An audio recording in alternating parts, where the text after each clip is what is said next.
those button-down shirts and those work pants, and with like barely any makeup, because I didn't know how those things work with like work loafers, and I came in, and I was like scared. I was like standing like a rock like this.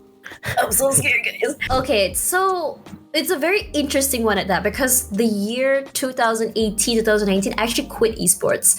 I actually took a year break. It wasn't even a break. I just really thought I was done, mostly because I was thinking about getting married, settling down, and whatever. So I thought that was the end. After my contract ended with EG Network, so basically I was more of a freelancer at the time, but work wasn't coming in. And when you just start out and your whole identity or your whole career was just like hosting just for esports, suddenly you're just so lost. You're just like, okay, what do I do now? Where do I go? What do I do?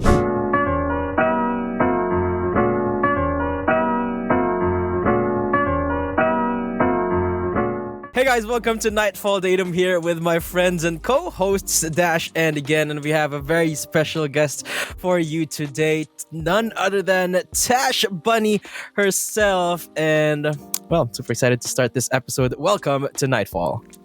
Thank you guys. I'm eating fries. I'm ready for it. I came here prepared. Yeah, all good, nice. you know. Perfect. Chill out with all the food. And Tash, how about you tell us a little bit about yourself? Since I've seen your socials, like there's not much out there details telling about who's Tashbunny. Okay, so one thing about me is that I think my bio used to be I like too many things, and I think that would be the best way to describe me, because I literally like too many things. Because I started off in the world of gaming as a host, and then I became a shoutcaster, but then way before that I was a content creator, and then way before that I was a streamer. So like way too many things. I like way too many things. Yeah. And when you put me in video games, I like esports. I like normal video games.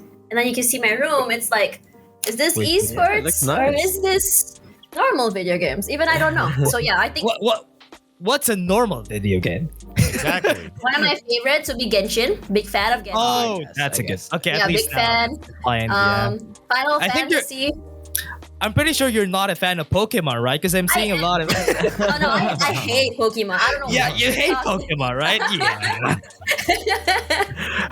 All right, that's cool. That's amazing to know. So now that we know that we've got everything in sight, we all know that you love video games, and then we all know now you are a shoutcaster. But was shoutcasting always a part of the bucket list for you? No, actually, it's something that just happened. So back in the pandemic, what happened around 2020, I believe it was. Wow, 2020 was the year of the pandemic. 2 years ago. 2 years ago. Wow. 2020 was supposed to be the year of good things, but it was closed down. Like yesterday. Yeah. So anyways, coming back to that, I had like a bit of brain fart there. So the need for esports hosts just like wasn't there anymore, because everything was online and everyone just needed casters. So I was just like, I was pretty much out of work, and I was just like, fine, whatever. And then suddenly someone was like, hey, do you do shoutcasting? And I'm just like, I don't think so. But it was for PUBG PC, which was a game I was quite familiar with. So my friend Husky was like, why don't you just do it? I'm like, yeah, sure, why not? So that's how it happened, and somehow I ended up in VALORANT. I can imagine. So it started with PUBG for you, and it was Husky who pulled you in. That's well, he didn't invite me. I asked him, like, do I have the capabilities to shoutcast? And he was like, well, you got the fundamentals in terms of hosting. So yeah. I was awful at first. I was not good. Like, I don't want to think about it. I mean, Everybody was. Everybody was. Yeah. I mean, I feel like we all start. The first time we see each other casting is like, I don't know. If her. we see them now, I have a question though. Do you even like go back to that first casting you did, and you're like, what am I doing? I just pretend everything's okay. No, because it was my first time casting. And not only was my first time, my co-caster sort of like ghosted me somewhere during the cast. So it was practically a solo cast. Oh, nice. Good experience. And I was like typing on Discord, guys, am I okay? I am so scared. That's a great first experience though. Yeah. That was like a surprise solo cast. The best way to learn shoutcasting, guys, just do a solo cast. Basically, it's a situation where my mom would say sink or swim. So I was thrown into the deep end. Yeah. ASAP. I don't know if I sunk, but here I am today. Probably I half died, maybe.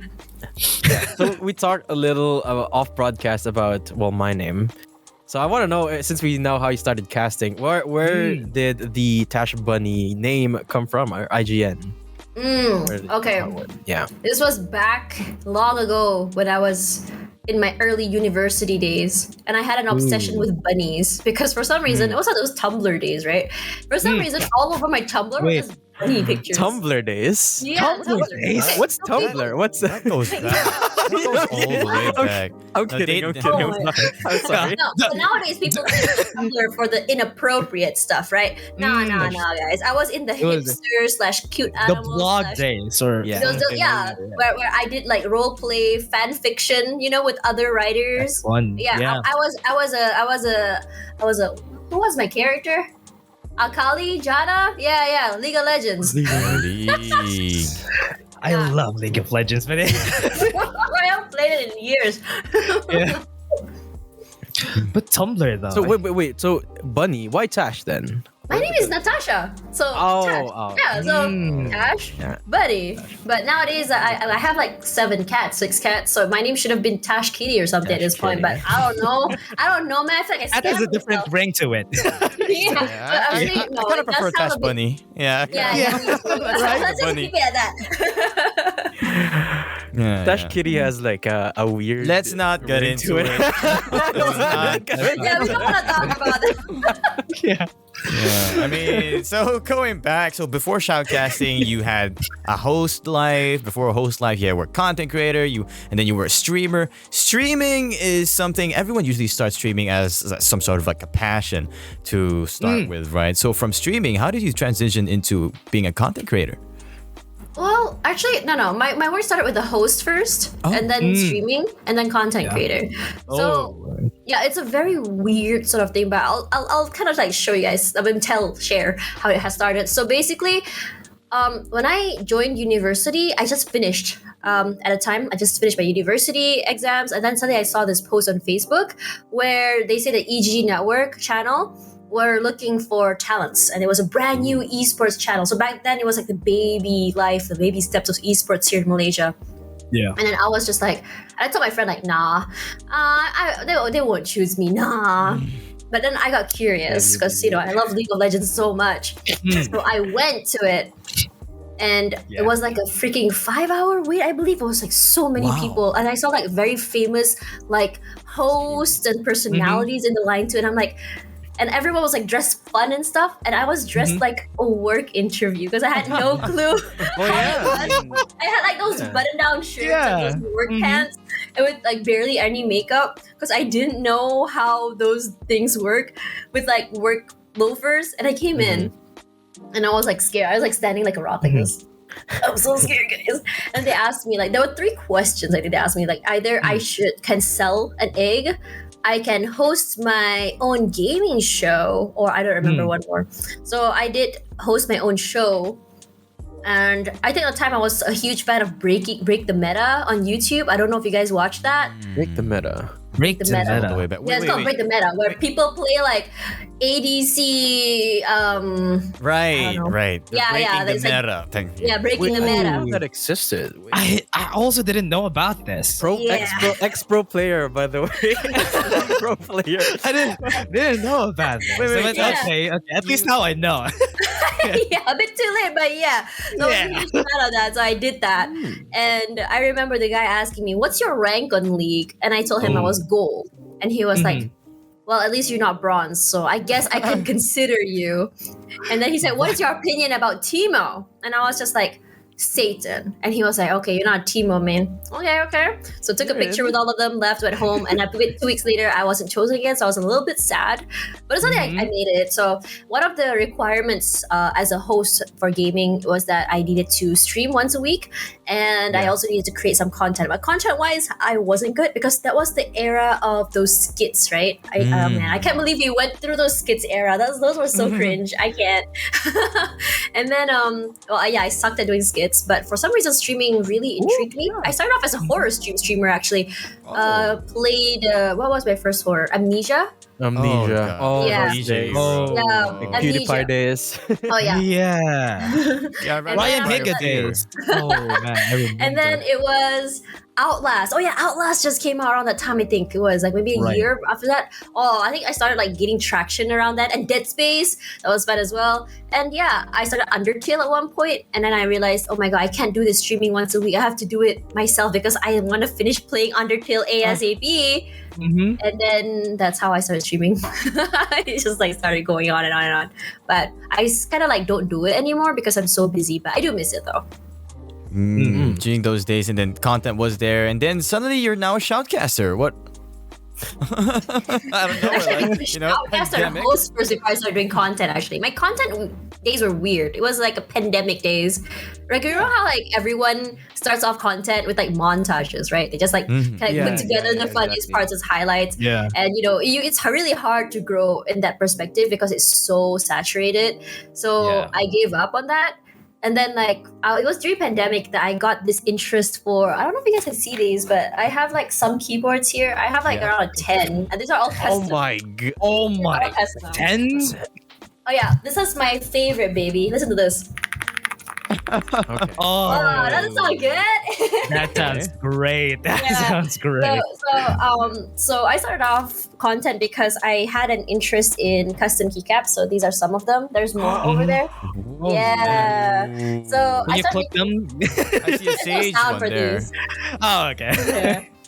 Yeah, there's not really sound for this one because it's just really cheap switches. But I started off just making those videos because they're cute and I wanted to share them. For some reason, they got a lot of traction. And one of my YouTube shorts, which is a keyboard I built for my ex-boyfriend, was I think it had 11 million views. Like, it went crazy. my And I God. don't know why. That's one way to never forget your Crazy. ex-boyfriend. Yeah.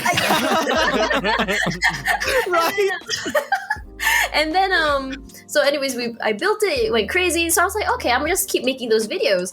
So I started making it, and some people approached me, started like the ads happened and everything, and here I am. Who knew? Like, it wasn't really video games for content that was my calling. It was more keyboards and cute stuff.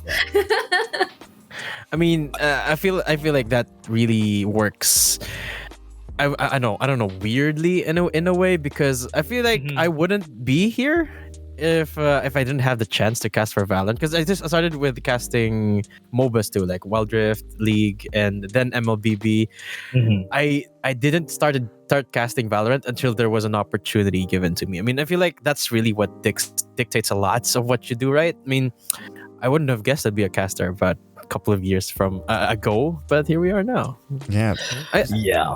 He just pops What I in. like about it, what I like about what Tash said though, is that there is a really the community for keyboards is just, even though it's a big niche, people like watching those. And Yeah.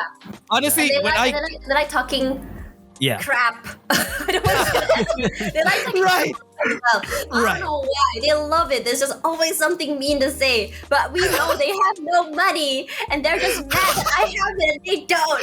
yeah, those Cherry MX switches are not good or something like that. It makes it so mainstream. Why you keep using Right. those blues, bro? No. Mine is better. Someone clicks on the blue.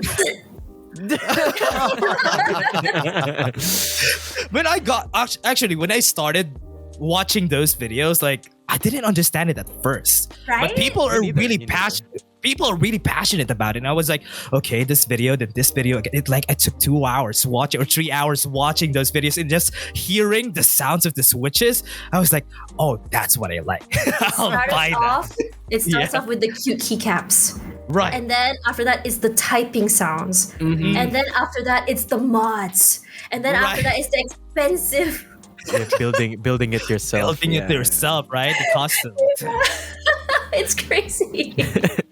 I think your money it's like you're putting, it's like shoveling your money in a hole or something when you get into keyboards. Like, Yeah. it's gonna keep going on and on, right? My friend calls it adult Legos. Right. Kind of But functional. Definitely. It makes Because sense. you can't actually use it, right? It's not like Legos. After you build it, you just like chuck it aside. Yeah. But when you first started getting into it, right? It's like, what can I say? It's still the same keyboard. You're still typing the same thing. That's the same thing. Right. And when I actually got to watch a lot of videos, yeah, I understand now. At least a bit. Not a lot, but at least a bit. And I feel like don't go further. Yeah. Really? It's an inevitability too, because a few months ago, I was still when I bought my PC, I'm still just rocking a membrane until a few months ago that it broke down. Dash knows this. So I was like, Dash, You're do you have using any? a membrane? Yeah. He was. Listen. Okay, I fixed that, and I was like, Dash, yeah, you got any recommendations? Because my WASD keys aren't working on my membrane anymore. So I don't know, just give me a cheap keyboard that's silent. And you know what? He was like, okay, how about this one? But then how about this one? Oh, you want silent? How about this one? And then every single I was like, can I just please get a silent mechanical keyboard? So I started asking other people, right? And they were like, oh, you want it quiet? Get these switches. No, man, it's expensive. I just want a full-on keyboard that I don't need to. I don't want to customize. But now look what I'm holding. I'm holding this thing. No. I keep fiddling with, and I got purple keycaps, and now I'm looking to buy. Like, look, right in front of my thing is like more black switches and down. It's starting. Yeah, and it started with I just need a keyboard to replace my membrane with, and yeah, it's I'm helpless. Oh, no. I also have that feeling like when my friends start getting into it, it always starts with a royal clutch, right? And then suddenly they start buying stuff. Tash, this is all your fault. It's all your video. I'm like, bro, I didn't tell you to buy things. I just made the video. Wait. So what if we ask you what's your recommendation when it comes to the keyboards? Oh, What's your budget? I think that's the first question. Yeah. It's expensive. For every pre-Dadum era out there, pre-Mac era, someone looking for changing like their a membrane starter. into a Right, a keyboard, beginner. what would you suggest to them? For a starter, Royal Clutch. Easy. You just get a Royal Clutch and mod it. And it sounds so good. Yeah. Really? That's the best one. Is he gonna join us? I mean, it's probably him. It's probably Gen himself. It starts off with the Royal Clutch. It always starts with the Royal Clutch, okay? Okay, tell me on the other me. side, Jeff. What is a royal clutch? What is it?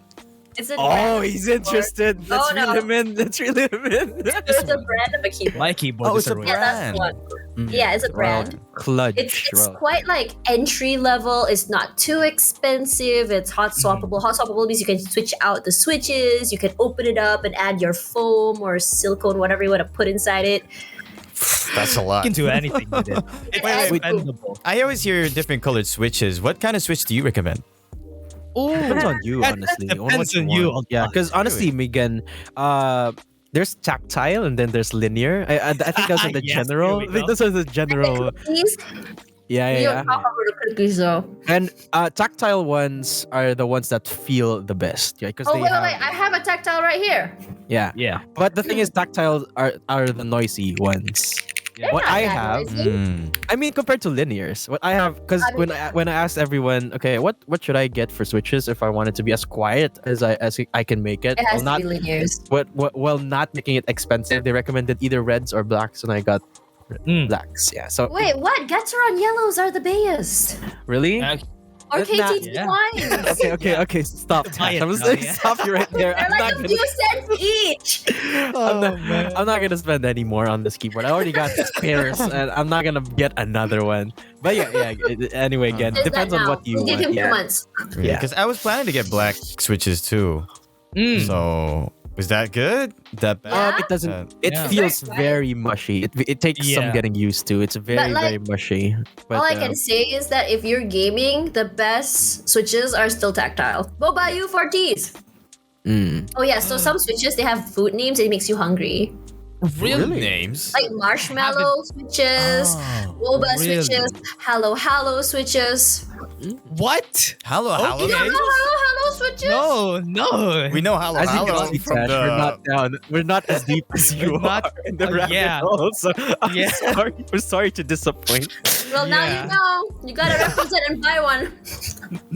Okay. Oh my god. Yeah, that's very interesting. What is a halo switch? Because halo is like a dessert. right? Yeah. It's a linear, if I'm not mistaken. Yeah. So, and it's quite cheap. It's not bad. And it's cute. The colors are so cute. Why do you want Switches to look cute? Well, because You don't even see them. Right. They're behind the keycaps. But okay. Okay. Well, they're purple. cute, right? That's cute. The purple is like the ube. So Yeah. And it's hollow. Oh. Purple is my jam. My keycaps right now are black and purple because I like. you should black and totally purple. buy them. Oh man. The Switches look good. how much are they? They're quite cheap. Yeah, they are Quite Actually, cheap. Oh. Yeah. How many? Interestingly, yeah, right. They Well, are. All right, Dadum. Okay, Dadum's looking smiling. at- He's smiling. He's They look good. Though. he's looking at it like it's next dinner. So I feel like he No. already put add to cart. I'm closing. I'm closing the tab. Nope. Yeah. okay, let's get back on track here. So Valorant. Right. So you shoutcasted like Valorant, right? Was it always? But it was like PUBG beforehand. So right now you're mained on casting on Valorant. Surprisingly, yeah. Because- I don't know how that happened. Because Really? seriously, in my mind, I'm just like thinking like this is gonna be a one-off thing because we all know like for Valorant, the standard is pretty high. It's very high pressure. You have to meet really high quality standards because that is the perimeters that Riot set for their broadcast, right? Especially if you see NA, like NA cast, like mwah, chef's kiss, just so Yes. darn good. The best. So I don't think I was there just yet, but surprisingly got invited to cast MYSG, and then suddenly got called to APAC, and I was just like, am I being punked? Do you still cast other games, or are you stuck to Valorant now? I still do, depending on my free time. I try to my best to allocate as much time as I can for Valorant. So it's kind of like I would prioritize Valorant, and if I have other free time, I'll do other games. But I also do PMPL, MYSGPH, mostly on Analyst. Sometimes I cast, and then what else do I do? Sometimes Free Fire, Wild Rift, sometimes a little bit of MLBB, and I think those are the only games I have. Oh, so you're going down the mobile scene now after Valorant. I actually start off mobile first. Yeah, Valorant is thought the you- most recent addition. Ah, I see. I thought you this started with the PUBG PC, so I was like surprised, like, oh, Yeah, PUBG PC was my first one, but then I think because there was like a lack of female talent, especially on the English side. So it was like, Tash, can you please do this? And I'm just like, I don't think I'm good. They're like, it's fine, you're gonna do it. Me, god dang it. But I still enjoy it. I still enjoy it though. But when you're doing games like MLBB that I always don't usually touch compared to Wild Rift, oh my god, the homework is insane. Yeah, that is that's true. so different too. The way MLBB works, like the craziest stuff, but It's very fast paced. yeah, and So fast. It's like you have but a fight every minute, every time. there's so much It's like- opportunity though, which we all love. But it's fun. Yeah, there's a lot of MLBB opportunity here as well compared to like other games. It's just a lot bigger the scene as well. And there's a lot of like, how do I say this? A lot of community tournaments as well. So that's why I'm like really happy seeing these community tournaments because this is where like all the newer talent can come in and really, really try out. Yeah. I have a question though, because you love Pokemon Unite, right? Yeah. Sorry, there's my question now. I mean, do you have like, what do you call that? Do you want to cast Pokemon Unite in the future if you have the opportunity? Because Heck yeah! yeah, I love Pokemon. My friend Danily and do you know Marky from the Philippines? Marky Strong? No. So basically he's a model from the Philippines and he also hosted Pokemon Battle Festival Asia with me last season. So I believe that he's also casting for that recently. And I was surprised because like honestly in the Philippines, like, you always have like, people like Alodia, Ashley, Marky Strong, who are more like celebrity level talent, right? And then you realize like, oh my god, they are also really, really into casting and doing things for Pokemon too. That's so cool. That's how involved the Philippines is with video games. Yeah. Yeah, I'm loving the evolution, Yeah. right? It's like starting in the Philippines, just they're slowly getting into more of the esports scene, and perks to like Alodia and Trag and the gang to I feel really like pioneer through it, right? They absolutely carried. Like there were days where I'm just realizing that this now, but we've known those people for so long, and they've been at Ever since I was in high school. Yeah. I think Whoa. yeah. Wait, how old are you now, Dash? When was it? I don't know. I just, Oh my God, we should all guess his age. no, I went to college. I know his age. Unexpectedly dox someone on air. Whoops. But yeah, I mean, it's just now that we're realizing wait, they actually started it. They're still here, and we're part of it too. So it's crazy. It's also crazy that it's the esports scene in general, not just gaming, is just unfolding right before our very eyes. And who would have thunk that we'd be esports people? I certainly wouldn't. That's true. No, man, I thought I'd be a HR lady by now. Being angry at people, doing payroll. I thought that was my thing. So at least we're happy doing whatever we're doing now. Speaking of being happy, do you have like an unforgettable shoutcasting experience? Unforgettable. It has to be Valorant. And I have to say, it just recently on the VCT APAC Stage 2, just doing panel. Well, casting is fun. Really I great. think I prefer doing panel just because you have so much time to talk about it and really analyze it and really point out every single best parts of the game. And of course, like when it comes to shoutcasting as well, when people just like go on Twitter and be like, "I'm such a huge fan, really enjoyed your cast." I think like those are like the best moments ever. It's Exactly. It's such like a it's such a what's the word? It's so Heartwarming. encouraging because usually you're always in your mind. You're just like, man, I did so bad today. Oh man, I don't know if I'm up to standard for this, you know. But then you hear that, you're like, okay, so people are liking it. So I'm Okay, not that's a bad good after thing. all. Yeah, I don't suck. Yeah, I mean, I feel like that really is a good reassurance that, because for me, for example, I feel like, and I feel like a lot of talents I meet resonate with this too. You can't really tell if you're good already. You just it's just at a certain point that you're up there with the good folks, and that you're one of them. But even then, you're still not sure, right? Yeah, especially when you're working with talent like say Azurai, Dax, Black and Blue, who are just like so great at their job, and they've had years and years of casting. Like I just found out that Dax casted Overwatch League like Worlds, and I was just like, "What? This guy was all the way there? Holy moly! And I'm casting with this guy? I don't know about this. Am I in the right spot? Am I here?"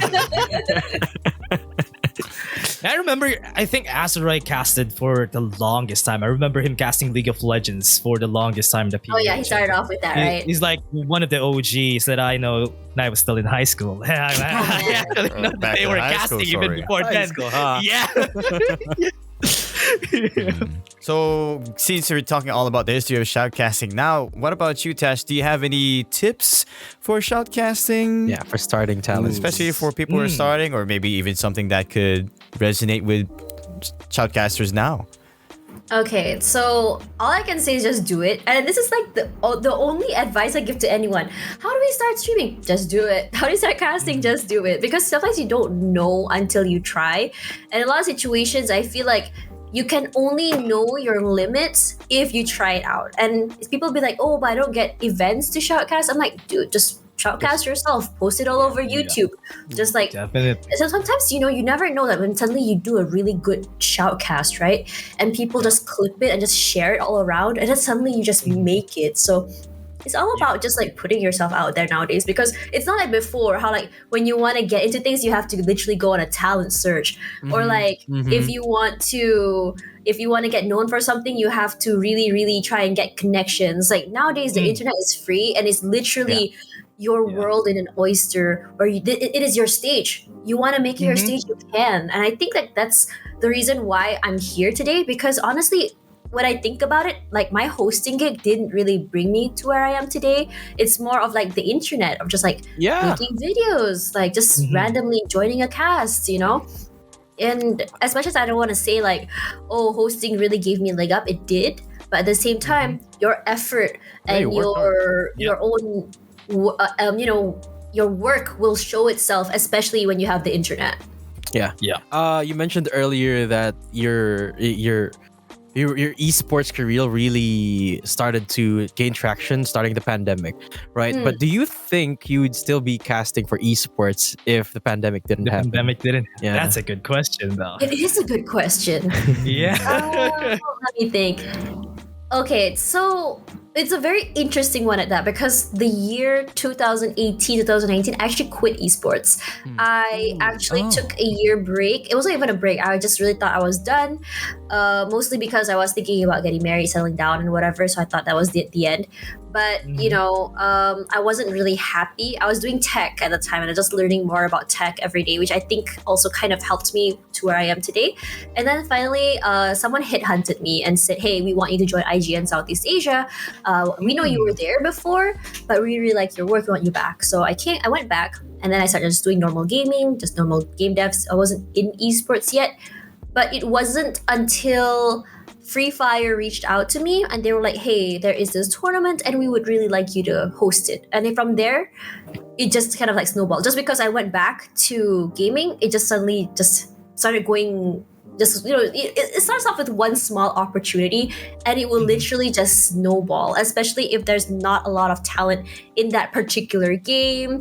So at that time, it was Free Fire. I think it was quite fairly new at the time. Well, it's not new, not super new, but it wasn't really like super known.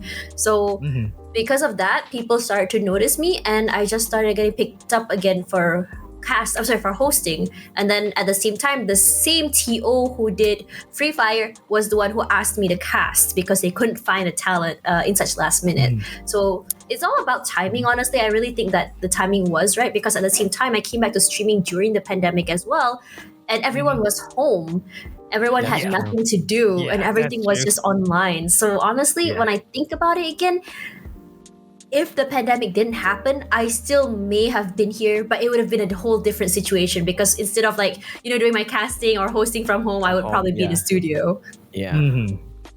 So good to know. That's nice. It's great. But also, like what Tash said, I would just like to add into that the Just Do It thing. I mean, it's not this podcast is not sponsored by Nike.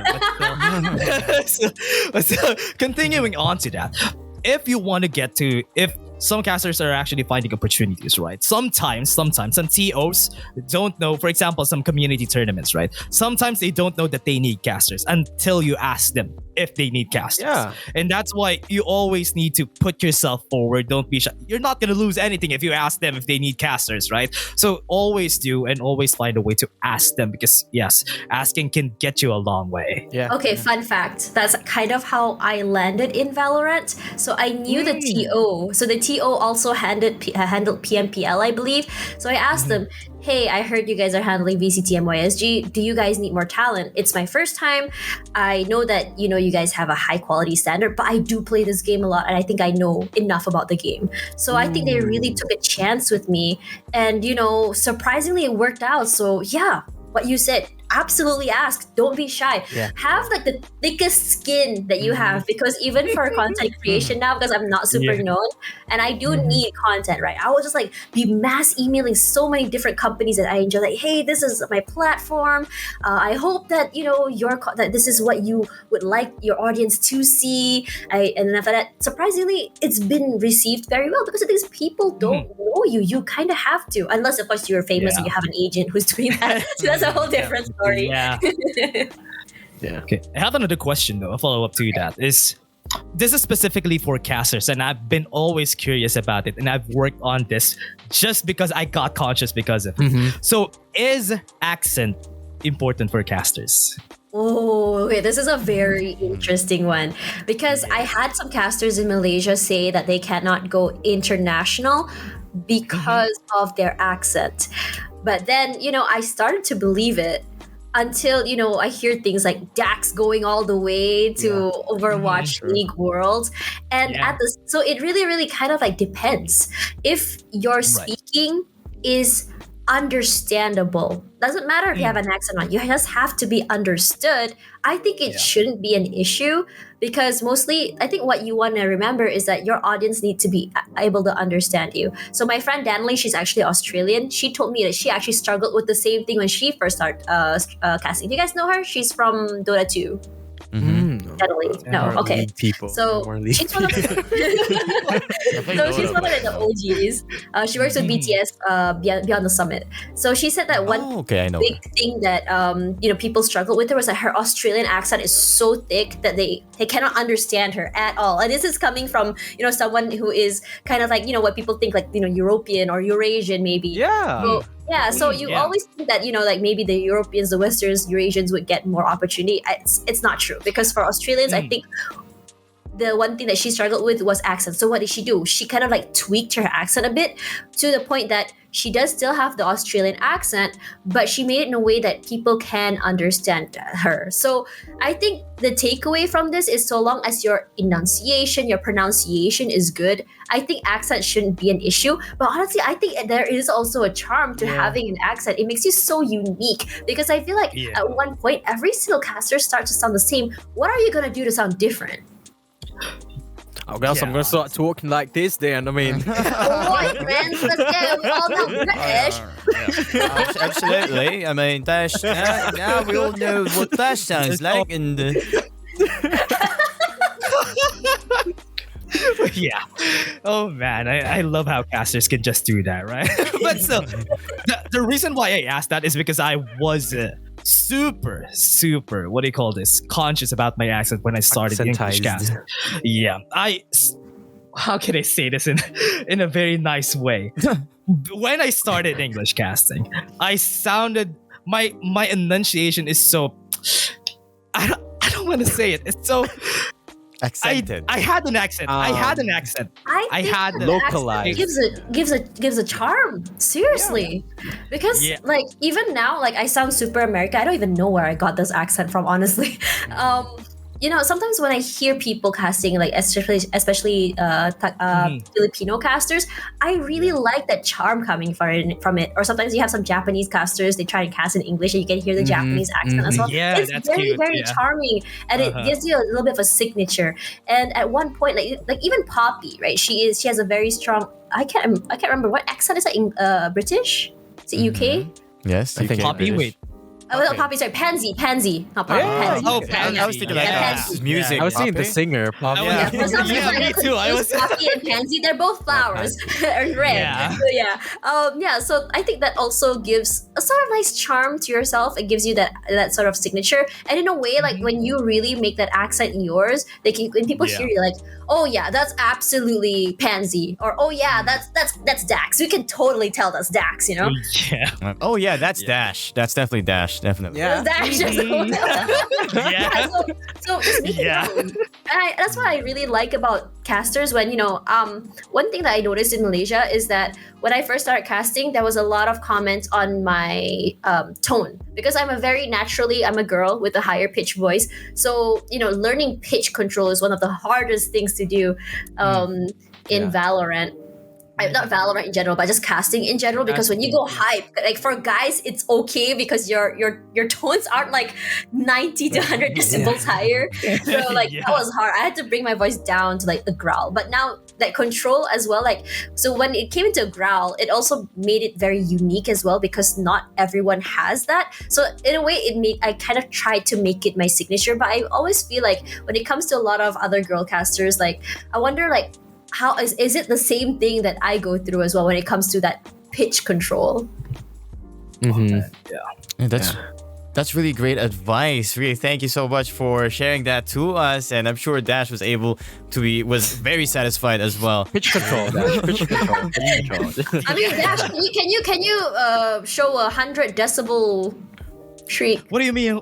Just go high. We're not musicians. We don't know 100 decibels. How are you ready? I just know 100 decibel is loud. Like 100 decibel, like high pitch. hey, or something like that. Yeah, something like that. Yeah, I think that's the only thing I can do. But whenever I'm casting, I think sometimes I really go overboard whenever it comes down to hype stuff. And whenever, especially with Valorant, most of the time in Valorant you get surprised about plays that are interesting. In MOBAs, you're not as, unless there's a Rakan getting a great grand entrance or something like that. Yeah. But most of the time in Valorant, it's a big chance, especially when I started. And that's why right now I think I'm thankful for this guys for helping me out with my accent. So Oh. Wait, what did we do? We didn't do anything. What are I you mean, talking about? I mean, I don't know. I mean, casting with you guys, I learned a lot. Hey Matt, just take it. Ask him for a coffee. Yeah. Hey, we were thinking about getting the halo halo switches and I can buy it. No, never mind. Oh, Okay. on there. 4K guys. Editor, cut that off. Cut that off. yeah. So speaking of getting to things, I believe Dadum also has a question. I've been thinking for a few minutes what my question was, and I'll give you 3 words. You made it. Oh yeah. Okay. Yeah. So Tash, I'm sorry. So I was gonna ask this as sort of like I guess inspiration. At what point did you say? At what point did you get to your casting career where you were able to say, "I made it"? I don't think I made it yet. Not yet.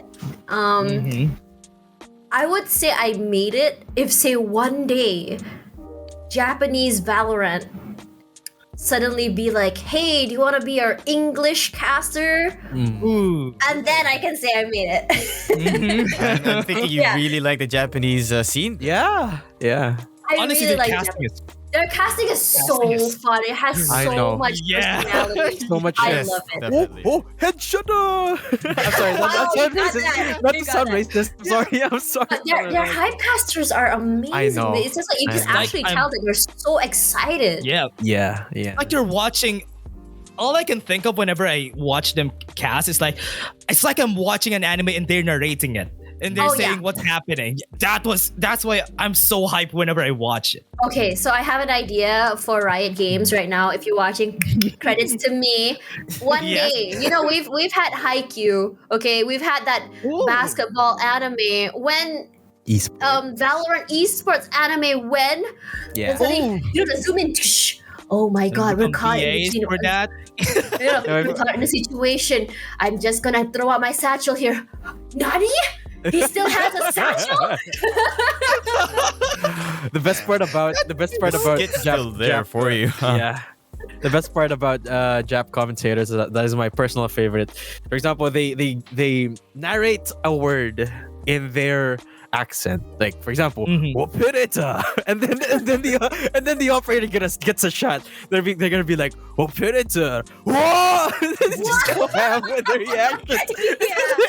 They absolutely that love hype it. is It's so so- good. So animated, right? That's I love it. Like sometimes when I watch Valorant, in those usually like low moments where a play is just like so hardcore stomping, you can get a little bit tired watching because it's just like not super exciting. But then I don't know why, but even in Japanese casting, Yeah, it's there different. is never that lull, and I'm not sure how they do it. But if I could understand Japanese, aka I need to take classes, maybe I'll understand it. Yeah. It's Japanese are a whole different breed. They're but- so good. They're so good. So fun, and I just wish Yoru had more Let's traction just take as well. Japanese classes together so we can watch that. It's We, so we hard should to we should cast VCT in Japanese, VCT APAC, I mean, or VCT Philippines, but like Right. we cast it in Japanese so that we have a Japanese audience. Right. We are so Oh, gonna that's great. butcher that language so much. Actually, the truth though. Yeah. Oh, Okay, man, so I exciting. think again, I think we should ask our last questions and then we go to our thing. okay. You're really excited for those questions. I So- I am scared. I am. Maybe Gen still has some questions. No, because I mean, so we still do. We Yeah. still do. Yes. So Okay, some we still just going into some of the concluding kind of questions. But before that, do you have like you love playing Valorant, right? You just absolutely love playing Valorant. I mean, are there other games? Is there other games that you like playing? Is there a game that will always have a special place there for you? Okay, if I'm having a normal day and I'm okay mentally, it'll be Valorant. But a special place in my heart will be Genshin. For some reason, when you're having the most tired day ever, you just log in and then you hear the lull of the music and then you see Boop. Sorry, what? And then but in all seriousness, it's just such a pretty game. just so relaxing. You don't have to think too much. It's just honestly just mindless. And it's honestly crazy because when I think about it, I have some friends who just be like, "Oh, I had a bad day. I want to relax. Let's play some ranked Valorant." I'm like, "Bro, what? No Make it worse. Let's make it Are worse. you real?" That's me right there. So Jen had a bad day. Let's make it worse. Yeah, so no, probably not. But if I'm not feeling that, I want to just play a single player normal game. It'll be Pokemon Arceus. Games very recent, Pokemon Arceus. And It's so fun. wait, I have a question though, because you play Okay. Genshin. Yeah. I don't know. Gotcha. Did you put a lot of money in that Here game? we go. Here we go again. I mean, okay, so you know how it's a Genshin whale when you spend money on it? I wouldn't Yeah. call myself a whale. Maybe a dolphin. Oh, I thought you were gonna say something bigger. I mean, No. Dinosaur. There's a dinosaur. Listen. Maybe if I become like a permanent shoutcaster for Valorant, but I always get gigs or something. I don't know. Who knows if one day that'll happen, right? Maybe I can whale, but not today. Maybe not. Wait, actually, no. Might be a bad thing. Imagine if I had a permanent job as a shoutcaster, shouting Valorant, right? And I have like all the pay in the world. I'll probably buy all the bundle skins on Valorant, so that's probably not sustainable either. Yeah. Wow, I can't believe I'm thinking about what I'm doing with my money. That's imaginary. Wow. Yeah, I mean, we've all been there.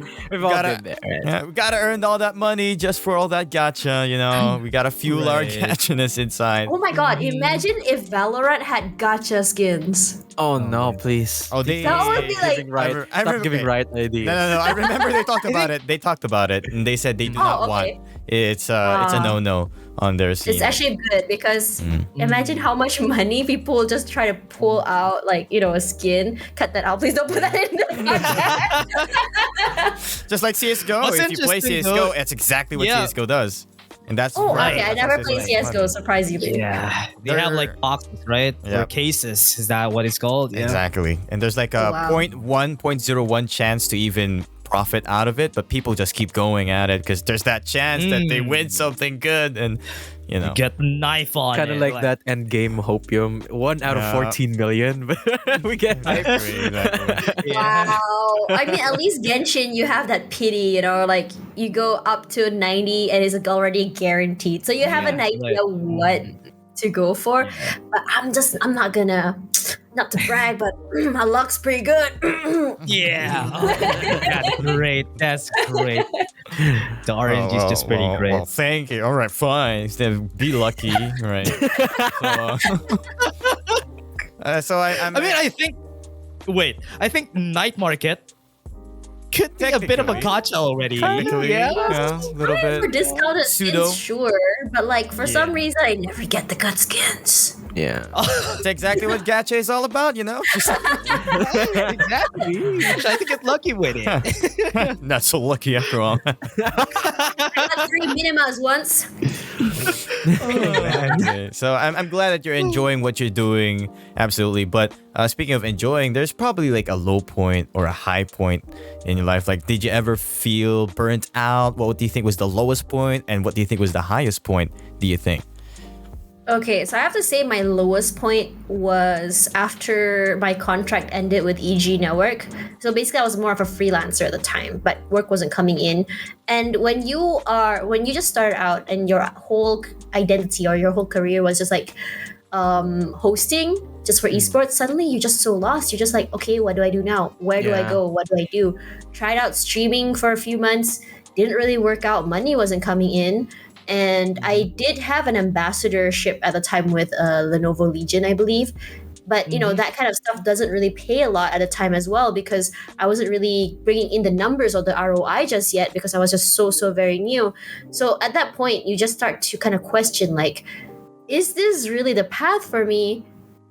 This is all I know, but I have no clue what to do next. And I think, yeah, that was quite a rough moment for me as I tried to figure things out.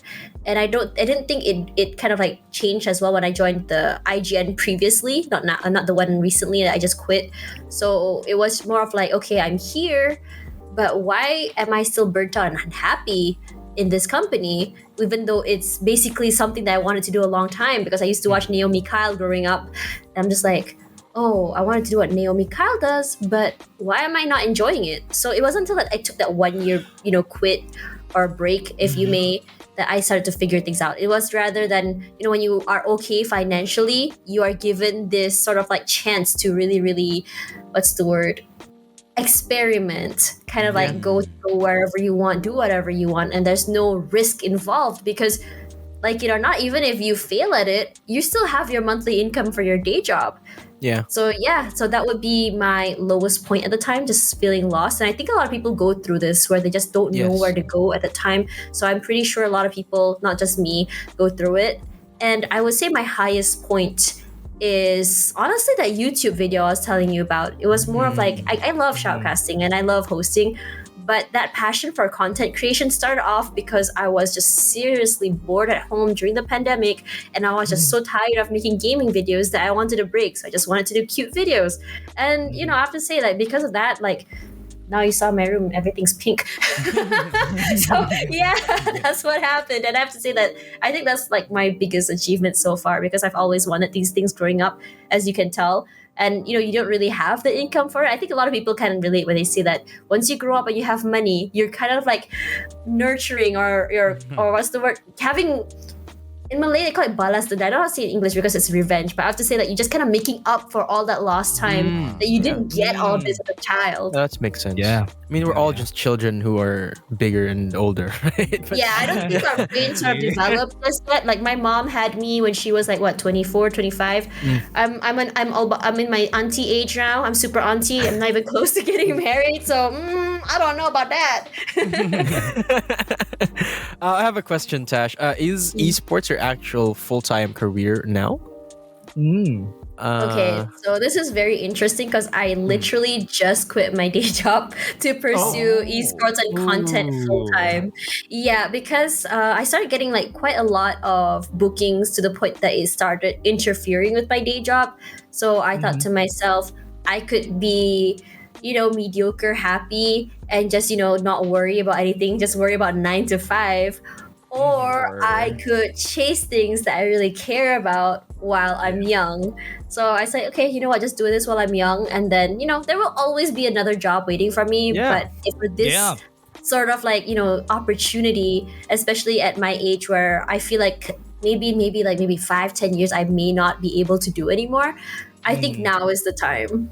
Yeah, I love that. I love that you have that courage to pursue what you want. But because I ask that because a lot of people, I feel like, really want to make it into the esports scene. I mean, in particular in our region, in C or APAC, but the opportunity, I'm not sure if it's there yet. So No. what advice could you give to those people who want to go to esports like full-time, who really want to pursue that career full-time, even in such a, I want to say, premature scene like ours? Okay, all I can say is this is total auntie hours, okay? Like, this is me as an auntie who is, I think, probably the oldest in the room, usually when I walk in. I actually really am. And, and I know, like, a lot of Kremer is only 21. Like, I was just, like, blown away, like, wow. He is? Kremer's only 21? Just You actually celebrated his birthday. tweeted it a while Yeah. ago. Yeah, which is just honestly so crazy. I'm like, literally. So, like, as someone who has been through the highs, the lows, and everything, all I can say is do not quit your day job chasing after something that is not 100% foolproof. The only reason why I was comfortable enough to do it was because that I was still getting some income from, income from jobs that were just constantly coming in. I have some income from my YouTube shorts. I have some income from brand deals, because I knew that at this point I had those sort of like incomes coming through, and I will always have at least some money coming after helping me each month. But if you're in a position where you don't even know that you are going to at least get one job a month, or at least one source of income coming up, I don't recommend doing that. So you could do what I did when I first started, which was just only taking weekend jobs. But if it's a job really, really huge, I would take leave and just do it. Or if your boss is accommodating, you can be like, okay, boss, I'm just going to be working on this day to this day, but I will make up this time on this weekend. So until you are financially capable, do not quit your job, because now times are rough. The economy is absolutely crap, and you want to be able to make sure that you have at least 6 months saving before you hop out of your job. So if you don't have that, don't do it just yet. But if you feel like you do, if you feel like you have enough support from your family as well, say that your family's like, okay, we want to support you as you kind of find your way, or if you have at least another income, like maybe you sell things on the side, or your job is very flexible, go for it. Just go. Don't even look back. Just quit your job if you can, and just start going to TOs and say, hey, I am a shoutcaster and I am bright and sprightly, look at me. Yeah. Okay, I have a follow-up question with that though. What is okay? Because not a lot. I mean, when you became a caster, it's not like everything is laid out there. So this is like a guide to everyone that wants to do the same thing that what you said a while ago. So what is that point of stability? Is it like casting one major league and you think you're gonna be back there on the next time, or what is that point of stability? Is it casting one league and some others, or something like that, or what? The reason why I was confident to step out was because I was getting multiple invitations to cast, host, be on the panel from different TOs. Like if say they have a thing, I would be like one of the people they would reach out first. So that means that, and sometimes I would have jobs that's already booked maybe 3 months in advance. So when you are in that situation, you're just like, okay, I think that there is enough demand for me that I can make that income. So if you're in that situation where you are getting maybe one job every 2 to 3 months, or even one job a month, I don't think that you are at that level just yet. But this is more me being, I think some people, they're okay with that. But just for me in general, because I do have a very expensive lifestyle, look at all my stuff in the background. So I want to make sure that keyboards too. So that's why I kind of like gave myself a little bit more leeway of having like more jobs secured rather than just having like 1 to 2 per month. Like some people, they're just like okay with that. Yeah. Thank you very much for that. Thanks for the advice. Very motivational, very inspirational too. Thank you very much for that answer. Aww. Posting episode 3 this week, and this is, I believe, who was on episode 3? Do you know Ariana? You know Ariana? Yeah, the Killjoy. She made a Killjoy impression in cosplay. That is so cool. I'm excited to see that. So That is this so Friday, cool. we're all excited to see it. We want to watch it already. What's up? Oh, that episode. Probably was 3 insane. hours long. Wait, seriously, 3 hours long? We took No, a no, while talking about having a lot of tension the whole time. Did you guys see her actually build her cosplay or something? Not really. She ordered her but cosplay. Oh, okay. Because some of the cosplays actually build it on air, and I'm just like, damn. Oh, y'all really? crazy. Oh, That's a lot of Yeah, I have a commitment. friend who actually does it. Like she built her own Phantom, the Oni Phantom, and she brought it to cosplay, and I was just like, damn, that looks so cool. I actually want it just on my wall. I don't even want it for cosplay. I just want it to keep. Yeah. Did you ever want to try cosplaying? There was a time where I thought about it, and then I was just like, I may have confidence, but I'm not good at acting. Speaking of acting, I feel like you can do a Ray's voice. A Ray's impression. I feel like you can Here do it. comes the party! Yeah, see? Oh, God, Yeah. see? Yeah. It's kind of similar, right? He She can do a Oh, Ray's have you guys impression. heard my grandpa voice? What? Have you guys heard my grandpa voice? That's my favorite one. Grandpa voice. Okay, Okay. this is really funny. So, because I started off playing Valorant, whenever I'm a girl, people just like shit talk you anyway because just to talk. So I started doing this voice. Hey guys, please, guys, go be rotate. That's one way to break your voice. I mean, Oh, I thought I had a soundboard. How do you do that? Do you inhale to talk like that? How do you breathe air? from my belly. Oh my god. Oh. can't do it. It hurts my voice so much. Oh god. I don't do it in my throat. It hurts. So I do it from my belly. There's no way Yeah. I really can't do that. I'm gonna have a whole grandpa series on my TikTok soon. I'm so excited.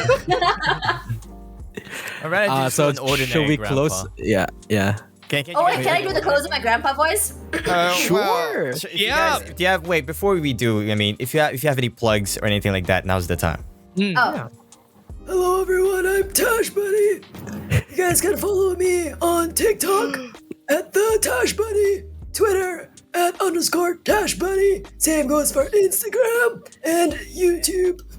Anyways, guys, like and subscribe if you like this video. And tell me in the comments what you think of my grandpa voice. Oh my god, my spleen. Gotta go. Bye-bye. There you have it, folks. Thank you, Tash, for coming on to Nightfall. Absolute pleasure to have you here. And see you guys in the next episode.